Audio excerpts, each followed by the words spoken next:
আজকের ভিডিওতে আমি একটা ছোট্ট গল্প শোনাবো, যে গল্প শুনলে হয়তো তোমরা কিছুটা জীবনে শিক্ষা অর্জন করতে পারবে, কিছুটা নিজেকে ডেভেলপমেন্ট করতে পারবে। চলো আমি তো সেই গল্পটা বলি। সেই গল্পের শেষে আমি তোমাদের মূল বিষয়টা বলবো, এই গল্পটা কেন বলা হলো, এই গল্প থেকে কি কি শিক্ষা অর্জন করা হলো। চলো তাহলে বলা যাক সেই গল্পটা। একটা গ্রাম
বেশ তার বাবা প্রচণ্ড ভালোই থাকতে শুরু করলো। কিছুদিন যাওয়ার পর রাজা কিছুদিন এইভাবেই চলতে শুরু করলো। হঠাৎ একদিন রাজার একটা জিনিস নিয়ে প্রবলেম হলো। একটা জিনিসের সমাধান করতে পারছিল না, যেটা সমাধানের জন্য রাজা পুরো গ্রামে ঘোষণা করলো সেই বিষয়টা নিয়ে। সেই বিষয়টা ছিল যে একটা বড় সড়ো কাঠ, যার আগা আর গোড়া কোনোটাই বোঝা যাচ্ছে না। আগা আর গোড়া কোনোটাই যে এই আগা গোড়া চিনিয়ে দেবে তাকে 400 স্বর্ণ মুদ্রা দেওয়া হবে, এইটা রাজা ঘোষণা করলো।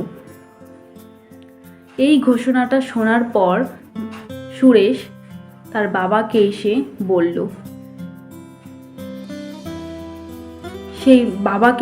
বলল।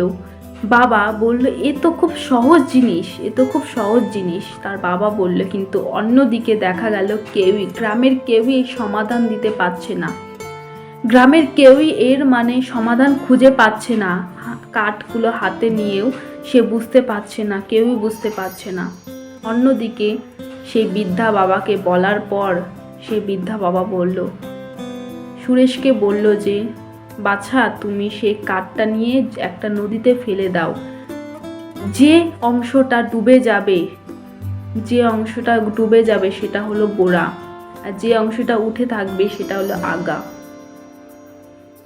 এই কথাটা সুরেশ শুনল এবং এই কথাটা শোনার পর সে গেল রাজা মশাইয়ের কাছে। রাজা মশাইয়ের কাছে যেতে যেতে দেখলো প্রচণ্ড ভিড় সেখানে।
বলল, সেই বিধবা আবার এই সমাধান দিল। রাজা মশাইয়ের কাছে আবার সেই সমাধান করলো, আবার সে স্বর্ণমুদ্রা দেওয়ার অনুমতি দিল। কিন্তু সেই সময়ও সুরেশ বলল, না রাজা মশাই, তোমার আশীর্বাদ দাও, তাতেই আমি খুশি। এবার রাজা মশাই চিন্তিত বোধ হয়ে বলল,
তাই মা বাবাদের কখনো অপমান করো না, জ্ঞানের ভাণ্ডার বা কাজ নিয়ে কোনোভাবে অপমান করো না। দ্বিতীয়ত হলো, আমরা যখন বাচ্চা থাকি তখন কিন্তু মা বাবাই আমাদের লালন করে বড় করে। তাই এখন যখন তারা বৃদ্ধ হয়েছে অর্থাৎ বাচ্চাদের মতোই হয়েছে, তাহলে তাদেরকে আমরা কেন ছুঁড়ে ফেলে দেব? তাদেরকে আরও আগলে রেখো, তাদেরকে আরও আগলে রাখতে শেখো, তাদেরকে যত্ন করো, তাহলে হয়তো জীবনে কোনো মূল্য পাবে। আমার এই ভিডিওটা থেকে দুটো বিষয় আমি তোমাদের বললাম, এই দুটো বিষয় মাথায় রেখো। দেখো, সকল আশীর্বাদ নিয়েই আমরা আবার এগিয়ে যেতে পারবো, বৃদ্ধা বাবা মার আশীর্বাদ নিয়ে। আজকের ভিডিওটা অবশ্যই সবাই বুঝতে পেরেছো। তাহলে আজকে আমার ভিডিওটা এইটুকুই। ভালো লাগলে লাইক করে দেবে, সাবস্ক্রাইব করে দেবে। আজকের ভিডিওটা আমার এইটুকুই।